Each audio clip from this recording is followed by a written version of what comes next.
我家暖气费1年1万2，楼下邻居天天不开暖气，却把窗户开得老大，屋里暖和的跟春天似的。我纳闷了半年，物业上门检查才发现，热气全从我家地板渗到他家了，他白蹭了我3年暖气。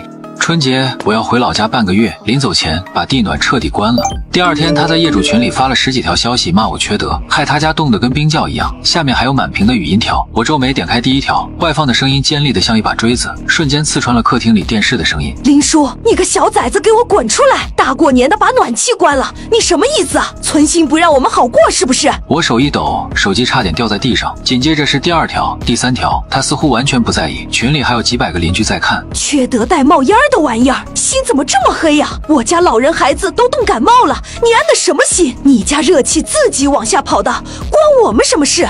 有本事你让你家地板不漏热，装什么死啊？林叔，你给我出来说话！10几条语音，每一条都充满了不堪入耳的咒骂和颠倒黑白的指责。那尖锐的低音调像一把肮脏的刷子，在我脑子里来回刮擦，激起一阵生理性的恶心。我能想象到他此刻的嘴脸一定是双手叉腰，唾沫横飞，脸上挂着那种全世界都欠了他的刻薄表情。血液嗡的一下冲上头顶，愤怒像烧红的烙铁，烫得我指尖都在发颤。我白白供了他3年暖气，没找他要1分钱，现在不过是关掉我自己的阀门，就成了十恶不赦的罪人。凭什么？几个被他艾特出来的邻居开始打圆场。哎呀，李姐消消气，过年的别生气，是不是有什么误会啊？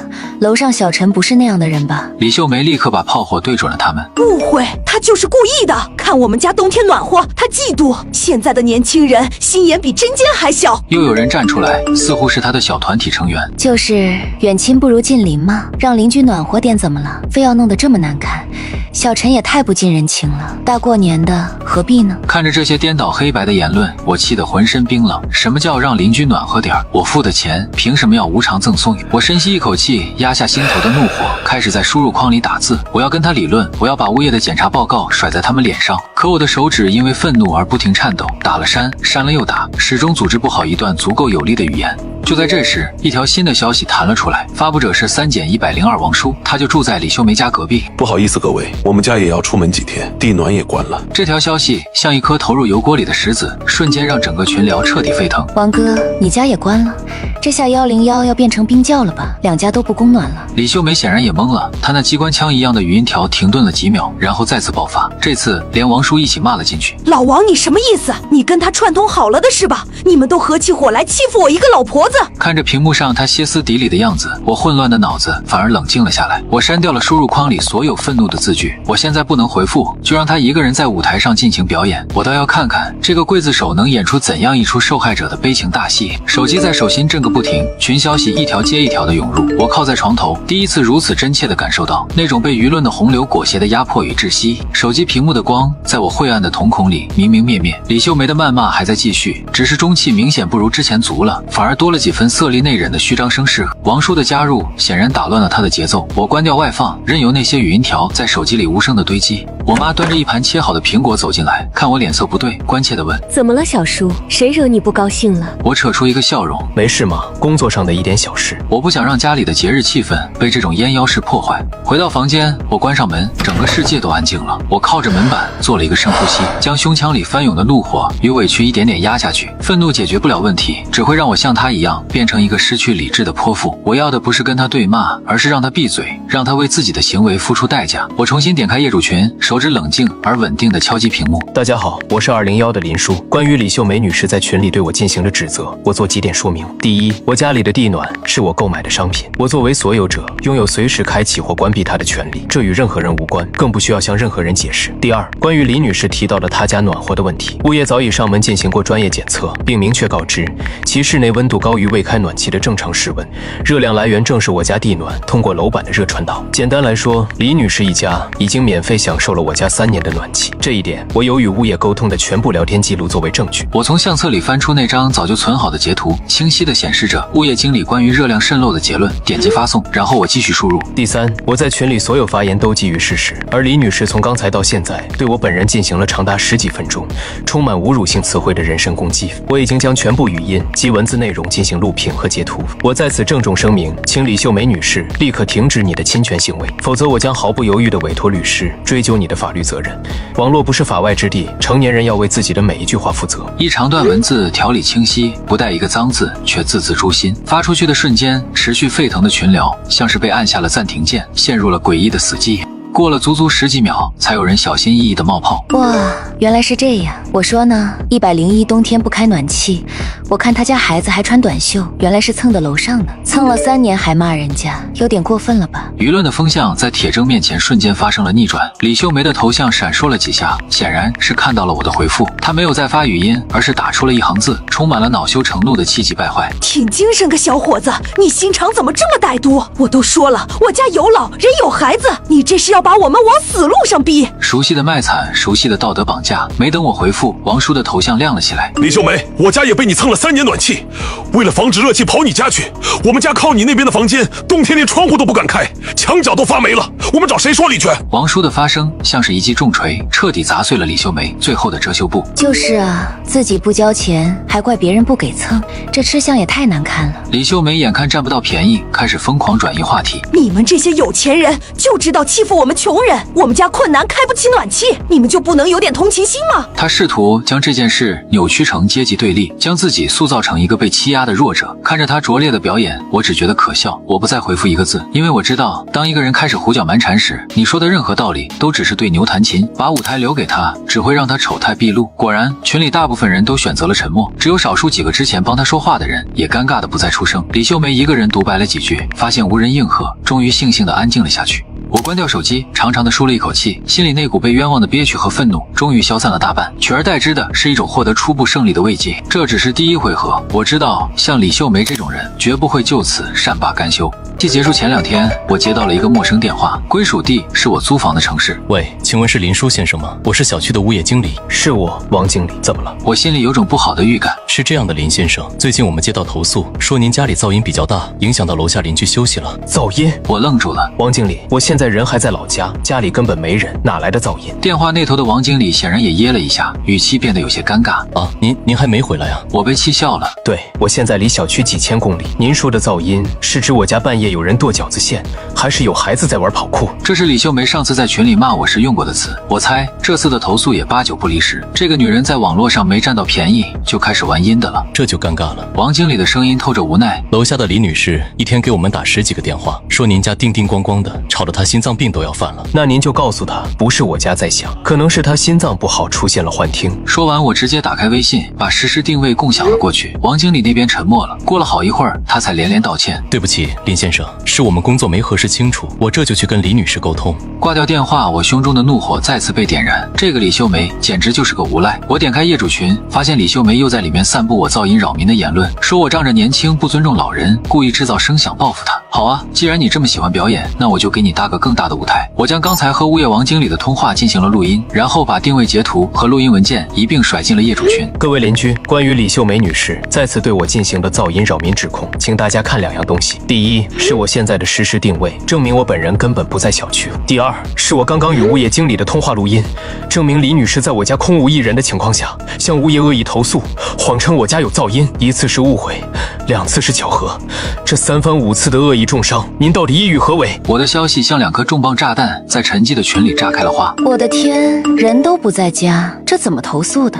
这也太离谱了吧！这不是凭空捏造吗？李秀梅这人怎么这样啊？谎话张口就来，眼睛都不眨一下。群里一片哗然，这一次再也没有一个人为李秀梅说话，所有的指责和鄙夷都像潮水一样涌向了她。我能想象到她握着手机，脸色由红转白，再由白转青的样子。她在几百个邻居面前被我扒下了所有伪装，露出了那个肮脏的内核。这是一种公开的处刑。几分钟后，群系统提示2减101，李秀梅已退出群聊。她逃了，像一只被打断了脊梁的落水狗，夹着尾巴，狼狈地从所有人的视线里消失了。我看着那条系统提示，心中涌起一阵大获全胜的快意。然而我隐隐觉得事情不会这么轻易结束。一个习惯了撒泼耍赖的人，当他发现讲道理和卖惨都行不通时，往往会诉诸于更原始、更没有底线的手段。假期结束，我拖着沉重的行李箱回到了这个让我身心俱疲的城市。电梯门打开，熟悉的楼道映入眼帘。然而下一秒，我的瞳孔骤然收缩。我家的那扇深棕色防盗门上像长满了恶心的脓疮，密密麻麻的贴满了花花绿绿的纸条，上面用马克笔写满了各种恶毒的诅咒，断子绝孙，出门被车撞死。那些字迹歪歪扭扭，充满了怨毒和戾气，像一条条毒蛇吐着信子爬满了我的家门。我下意识地掏出钥匙，想快点逃离这片污秽之地，可钥匙插进锁孔却怎么也拧不动，像是被什么东西给堵死了。我凑近一看，已经凝固的胶水从锁孔的缝隙里溢了出来，在门板上形成一小块丑陋的亮斑，是强力胶。一股难以遏制的暴怒在我胸腔里炸开，一定是李秀梅，除了这个泼妇，不会有第二个人用这么下作的手段。我第一反应就是冲到楼下让她付出代价，但我的脚刚迈出一步，就硬生生停住了。冲动是魔鬼，我没有证据，现在冲下去只会变成一场毫无意义的对骂和撕扯，最后在物业的调解下不了了之。而那个无耻的女人只会躲在门后，得意地嘲笑我的无能狂怒。不行，我不能就这么算了。深深地吸了一口气，压下喉咙口的腥甜，掏出手机。我没有报警，也没有去敲李秀梅的门，只是冷静地将门口这片狼藉全部拍了下来。然后我拨通了物业的电话。王经理，我是林叔，我现在在我家门口，我的门锁被人用胶水堵了，门上贴满了辱骂的纸条，我要求你们立刻调取监控。什么？王经理的声音充满了震惊。林先生您别急，我马上派保安过去，监控我也立刻就查。很快，两个保安气喘吁吁地跑了上来，看到门口的惨状，也倒吸一口凉气。十几分钟后，王经理的电话打了回来，声音里充满了歉意和无奈。林先生，对不起，您家门口那个位置正好是个监控死角，什么都拍不到。果然如此，我的心一沉，但并不意外。对方既然敢做得这么绝，肯定是早就勘察好了地形，他算准了我拿不到证据。知道了。我平静地挂了电话，旁边的保安一脸同情地看着我。林先生，要不我们去楼下问问？我摇了摇头，不用了，谢谢。没有证据的质问只是自取其辱。我当着保安的面拨通了开锁公司的电话。半小时后，开锁师傅赶到，对着那个被灌满胶水的锁芯摇了摇头，说只能暴力破拆，更换整个锁芯，500块。师傅忙碌的身影听着电钻刺耳的轰鸣，我站在一旁面无表情。我小心翼翼地把换锁的收据和那些写满诅咒的纸条一起放进一个文件夹里。我闻到了仇恨的味道，它像铁锈又像血，在我心里慢慢弥漫开来。李秀梅，你以为没监控我就拿你没办法了吗？你错了，你惹的是一个已经被逼到悬崖边的人。这场战争由你挑起，但如何结束将由我来决定。新的锁芯在门上泛着冰冷的金属光泽，但它给不了我丝毫的安全感。我知道，只要李秀梅还住在我楼下，这种恶心的骚扰就不会停止。我需要一双能替我24小时盯着家门口的眼睛。当天下午，我就在网上下单了一个广角夜视、带云存储功能的高清摄像头。2天后，快递送到，我将它固定在了门框上方不起眼的角落里，镜头正对着我家门口以及电梯到家门的走廊，设置好移动侦测和手机提醒。我看着手机屏幕里清晰的实时画面，心中升起一股期待。来吧，李秀梅，我给你准备好了舞台，等着你来表演。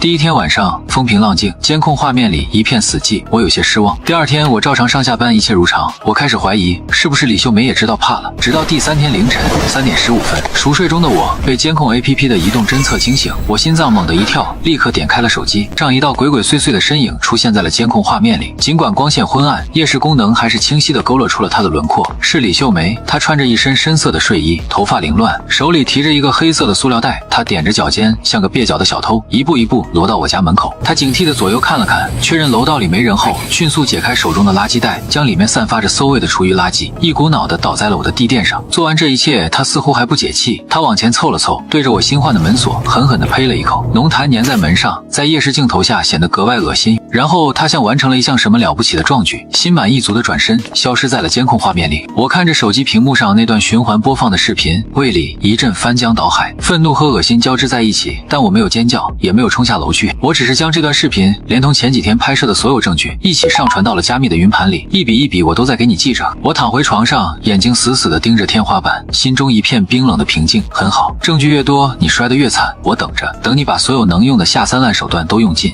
然后我像往常一样戴上一次性手套和口罩，将门口那堆肮脏的垃圾清理干净，用消毒液把地垫和门板擦了一遍又一遍。邻居们陆续出门上班，看到我只是投来或好奇或同情的目光，我面色如常地和他们点头致意，仿佛什么都没有发生。李秀梅见我在这种直接的挑衅下竟然毫无反应，似乎是觉得我软弱可欺，她的胆子更大了，手段也从暗地里的骚扰转向了更具杀伤力的公开诽谤。她开始在小区里系统性的散播关于我的谣言，电梯梯里、花园的长椅上、小区的便利店里，只要有说闲话的地方，总能看到他的身影。他和他那几个臭味相投的伙伴，添油加醋地编排着我的故事。故事的版本有很多，有的说我是个小白脸，能住进这个高档小区，是因为被一个有钱的老富婆包养了；有的说我根本就不是什么正经上班族，而是在夜场当嘎嘎嘎，所以才那么有钱，还日夜颠倒，噪音扰民。最恶毒的版本是说我私生活混乱，经常带不同的女人回家，所以才对邻里关系那么冷漠，因为心虚。这些谣言像病毒一样在小区里迅速传播。我并不知道，直到有一天我去楼下超市买东西，平时很热情的老板娘看我的眼神变得很奇怪，收钱的时候旁敲侧击地问我：小林，你做什么工作的呀？看你一个人住这么好的房子，真能干。她的语气里充满了不加掩饰的试探和揣测，我瞬间就明白了。从那天起，我感觉整个世界都变了。走在小区里，总能感觉到背后有指指点点的目光。电梯里遇到不熟的邻居，他们会下意识地往角落里挪一挪，眼神里带着审视和鄙夷。那种被当成异类的感觉，像一张无形的网，让我喘不过气。我感觉自己像是活在一个巨大的鱼缸里，而外面所有的人都在隔着玻璃对我评头论足。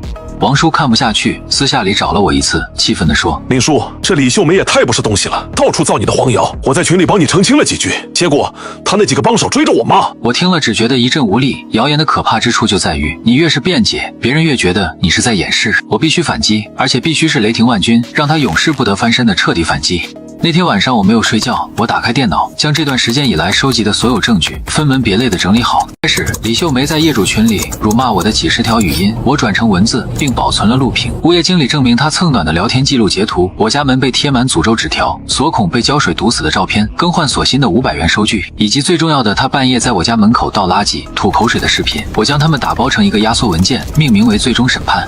做完这一切，天已经蒙蒙亮了。我看着窗外细微的晨光，心中没有一丝复仇的快意，只有一片冰冷的决绝。李秀梅，你把我当成一个可以随意揉捏的软柿子，你错了。你唤醒的是一个你绝对不想面对的对手。我在等一个能让你在最风光、最得意的时候从云端狠狠摔下的机会，而我知道这个机会很快就要来了。1周后，小区的公告栏和电梯里都贴出了一张红色的通知，新一届业委会选举正式启动。我扫了一眼候选人的名单，李秀梅的名字赫然在列。我嘴角勾起一抹冰冷的笑，真是天堂有路你不走，地狱无门你闯进来。李秀梅显然把这次选举当成了她为自己证明和攫取权力的好机会。她在业主群里发了一篇声情并茂的竞选宣言，宣言里她把自己包装成一个热心公益、乐于奉献、致力于为邻居们排忧解难的社区活雷锋。她绝口不提之前发生的任何不快，反而大谈和谐邻里、守望相助的重要性。那文采，那觉悟，不知道的还以为她是哪来的道德楷模。末业主大会在社区活动中心如期举行，我特意提前到场，选了一个后排靠边的位置，静静地坐着。李秀梅今天打扮得格外体面，正在和相熟的几个邻居热情地打着招呼，一副长袖善舞的模样。她看到我，眼神里闪过一丝挑衅和得意，我回以一个平静的微笑，然后低下了头。很快大会开始，候选人轮流上台发表演讲。轮到李秀梅时，她迈着自信的步伐上台，开始她慷慨激昂的陈词。各位亲爱的邻居们，大家好，我是李秀梅。我今天站在这里，不是为了我自己，而是为了我们这个大家庭。我看到我们小区还有很多问题，比如停车难、垃圾分类不规范、邻里之间缺少沟通。我愿意站出来，为大家服务，为大家争取权益，营造一个真正和谐温暖的邻里关系。他的声音铿锵有力，极具煽动性。台下一些不明真相的业主被他的热情所感染，甚至开始鼓掌。掌声中，李秀梅脸上的笑容愈发灿烂。她享受着这万众瞩目的时刻，仿佛自己已经胜券在握。我静静地看着她在台上表演，像在看一个跳梁小丑。结束，进入业主提问环节。主持人话音刚落，我便在所有人的注视下缓缓举起了我的手。那位男士，请讲。主持人指向我，瞬间全场几百道目光齐刷刷地聚焦在我身上。李秀梅在台上看到是我，脸色微微一变，但很快又恢复了镇定，嘴角甚至带着一丝轻蔑的笑。我没有理会她，平静地走上主席台，从包里拿出了手机和一个小小的 U 盘。主持人，各位邻居，在提问之前，我想先给大家看一些东西，一些关于李秀梅女士所倡导的和谐邻里关系的真实写照。我将 U 盘插进了连接着投影仪的笔记本电脑，点开了那个名为最终审判的文件夹。会场里一片安静，所有人都好奇地盯着巨大的幕布。我首先点开的是一个视频文件。为了让大家看得更清楚，我把灯光调暗一点。会场灯光暗下，投影幕布上的画面变得格外清晰。那是深夜的楼道，我家的防盗门在夜视镜头下显得轮廓分明。很快，一个鬼鬼祟祟的身影进入了画面，是李秀梅台下的观众席，发出一阵轻微的骚动。视频里，李秀梅熟练地将一袋湿垃圾倒在我家门口，菜叶和汤水洒了一地，然后她凑上前对着我的门狠狠地啐了一口。高清的摄像头将她那副怨毒的嘴脸拍得一清二楚。会场瞬间陷入了死一般的寂静，每个人都瞪大了眼睛，不敢相信自己看到的一切。站在台上的李秀梅脸上的血色以肉眼可见的速度褪去，从红润到煞白，最后变成一片死灰。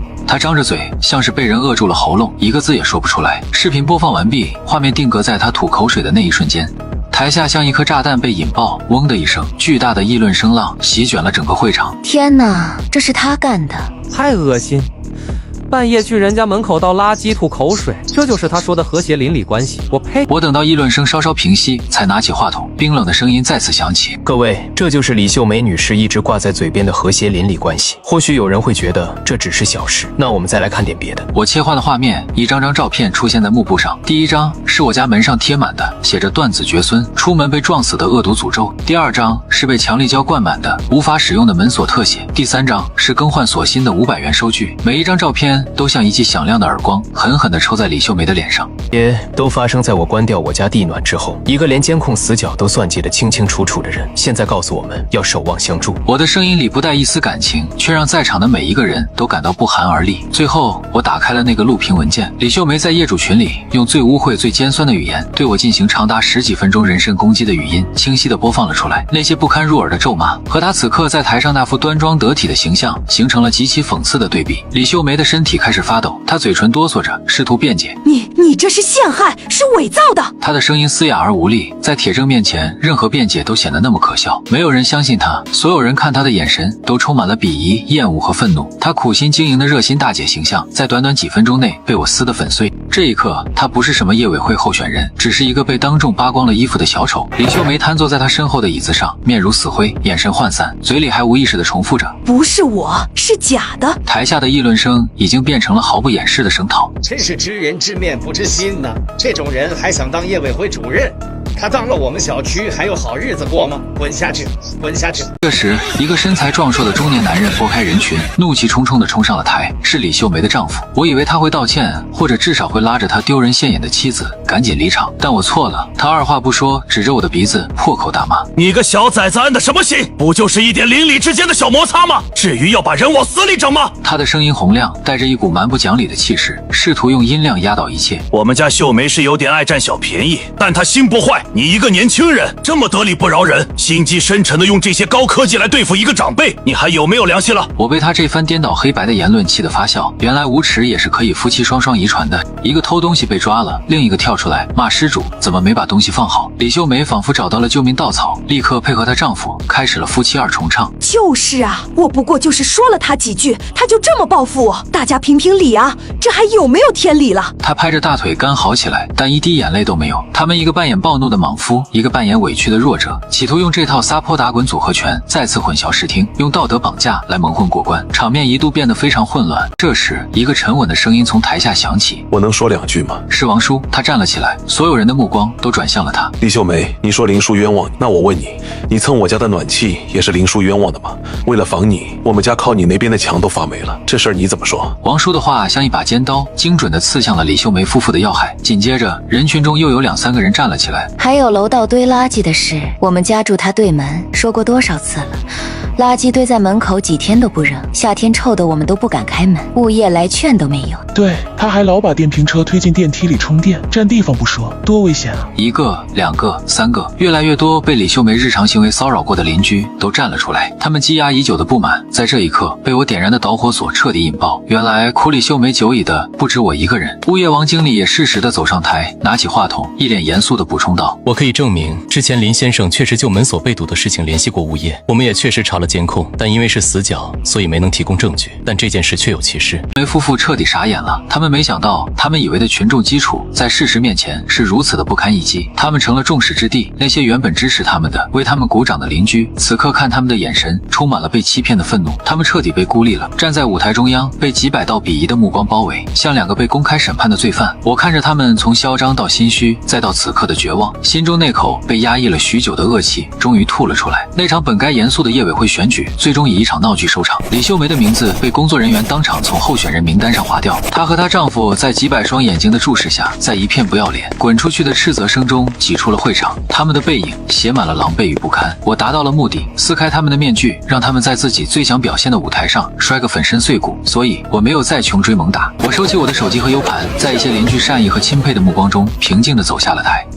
事情发生后的第二天，我在电梯里迎面撞上了李秀梅，她正低着头，想把自己缩成一团。看到我，她的身体猛地一僵，头埋得更低了，几乎要塞进胸口里，匆匆从我身边挤了过去，全程不敢看我一眼。那个嚣张跋扈的女人，仿佛一夜之间被抽走了所有的精气神。后来我听说，以前经常和她聚在一起说三道四的那几个老姐妹，现在看到她都绕着道走，生怕和她沾上一点关系。她被她自己建立的那个小圈子彻底抛弃了。又过了几天，王叔在小区花园散步时碰到我，神秘兮兮地告诉我，他前一天晚上听到2-101房里传来激烈的吵架声，是李秀梅的丈夫在骂她，说她把家里的脸都丢光了，让她儿子在学校都抬不起头，在单位也成了同事的笑柄。据说男人提出了卖房，要跟他这个惹事儿精一刀两断。我听了心里没有丝毫波澜，成年人的世界没有谁是无辜的，你种下什么样的因，就会结出什么样的果。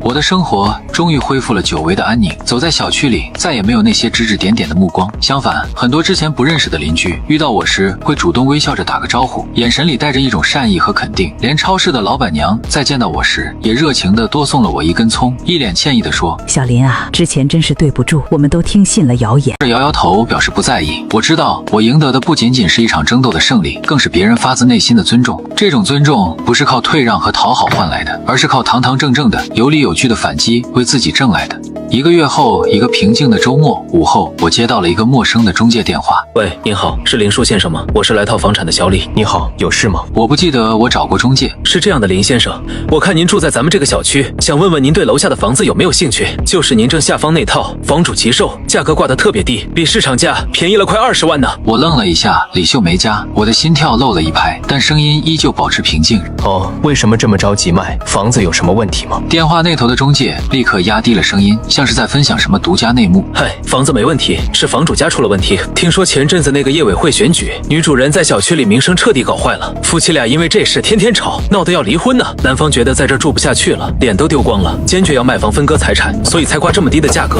就图个快点出手。还在喋喋不休地分析着这套房子的性价比，但我已经听不太清了。我脑海里只有那句名声坏了，住不下去了，要卖房离婚。我挂断电话，走到窗边，看着楼下那扇紧闭的窗户，心中五味杂陈，有那么一瞬间的恍惚，但没有丝毫的同情或者怜悯。是他亲手点燃了烧向自己的那把火，是他用自己的刻薄、自私和无知摧毁了他的邻里关系，摧毁了他的名誉，最终也摧毁了他的家庭。这一切都是他咎由自取。我把这个消息用微信告诉了王叔，王叔那边很快回了2个字：活该。后面还跟了一个大拇指的表情。我笑了，是啊，活该。这个世界上从来没有无缘无故的恨，也没有理所当然的便宜。当你想把别人踩在脚下时，就要做好自己被深渊吞噬的准备。李秀梅家的房子卖得很快，低廉的价格吸引了一个急于上车的投资客，据说连价都没怎么还，当天就签了合同。搬家那天我正好出门，看到几个搬家工人从2-101抬出家具，李秀梅和她丈夫一前一后的站着，2个人隔着好几米远，全程没有任何交流。梅整个人憔悴的不成样子，眼窝深陷，头发花白，像是一瞬间老了10岁。她看到了我，眼神复杂的闪躲了一下，立刻转过头去。我面无表情的从他们身边走过，连一个眼神都懒得施舍。几个月后，2-101迎来了新的主人，是一对看起来很和善的年轻夫妇，带着一个刚上幼儿园的小男孩。搬进来的第1个周末，他们就主动上门，提着一篮新鲜的水果，彬彬有礼地按响了我的门铃。您好，是林树先生吧？我们是新搬来楼下的，我姓张，这是我们的一点心意。以后孩子可能会有点吵，如果打扰到您，您一定跟我们说，我们马上管教。年轻的妻子微笑着，眼里的真诚和善意让人如沐春风。我受宠若惊地接过水果，连连说没关系，我有多久没感受过这种来自邻居的善意与尊重了。